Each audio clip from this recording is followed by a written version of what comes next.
This is phase 2A, choosing and planning. And in this phase, we will have a lot of things to look at. And just a reminder, phase 2A and phase 2B should be done at the same time. Phase 2B is getting legalized and it's all about laws and stuff like that. But back to phase 2A, we're going to dig deeper and learn more details on how to start your own Hagwon business in Korea. And in our first step here, you're going to look at the Hagwons in your area. By now, you should have chosen the area that you are going to start your Hagwon business. And we talk a little bit more about things to look at and to just do some research on what is already being offered in your area right now. Then we go into phase 2, which is choosing your potential space, your building or room. And we're in this section right now. And if we look very quickly, we can see that there are a lot of things that I ask you in this section alone, and a lot of questions you should regard, and also money aspect about how much money you should be looking at. I talk about how much money I spent, and then I get into the law aspect of it as well. That's just one of the sections in this phase. And then we go and talk about your brand. You are your brand. That's one thing you should remember. And also talking about your school, and everything related to your business will be your brand. And we go into that in further detail in this third section of it. And then we talk about the types of services you could offer at your Hagwon.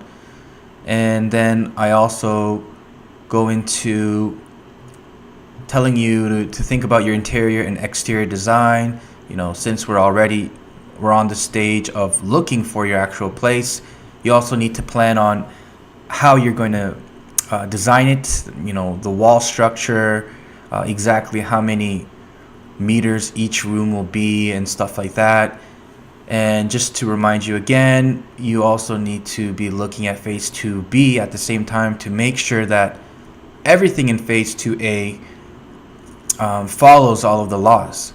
And we'll talk more about the laws in phase 2B. And then I go into talking about your actual space. So by step 6, you should have chosen your actual space that you are going to operate your Hagwon business in. And then we talk about looking for a designer. I share my experiences with about 4 or 5 designers that I talked to and got their vibe and saw like what kind of things they would offer. And I also talk about the pricing range that they offered. And the pricing range is like so broad. So this is also very important. Everything in this guide is important to look at and consider. And then after you hire your designer, we talk about getting furniture for your business. And after that, we talk about your curriculum, meaning exactly what you're going to teach at your Hagwon, what kind of books you're going to use. And in this section, I go further into detail about what I teach at my Hagwon and share what kind of success I've had with that, and the things that I have, not the things, but the changes I have made over the last few years. So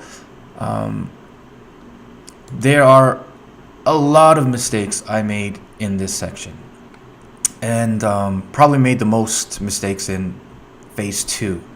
And that's because you need to consider the laws that are involved, and there's a lot of ambiguous things that you will need to find out with your Office of Education.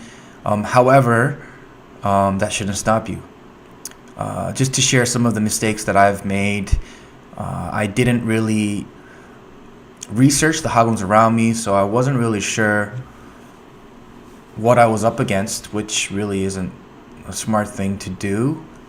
And I wish I had chosen a different space. The space I'm at the space I'm at now is, I mean, it does a job, but there are a lot of things I wish I had known before moving into here. Some things with the sound and even legal aspects, which I'll mention in phase 2B. And I also wish, I hadn't had to pay extra 2 million won for the space to become legalized, and wish I had instructed my interior designer to create, outlets, something simple as power outlets in certain areas of my building.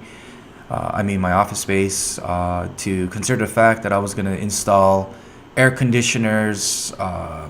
What else is there?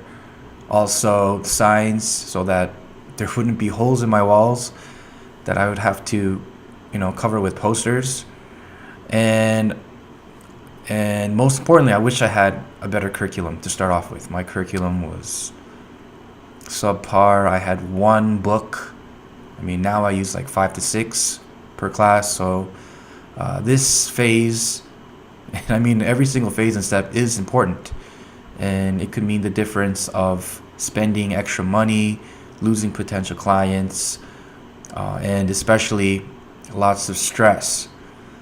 So I will share my experiences in this phase, and also some information on how you can avoid the mistakes I made so that you could save. Well, if I were to have known this information, I definitely would have been able to save anywhere from 4 to 5 million won, and hundreds of hours of work.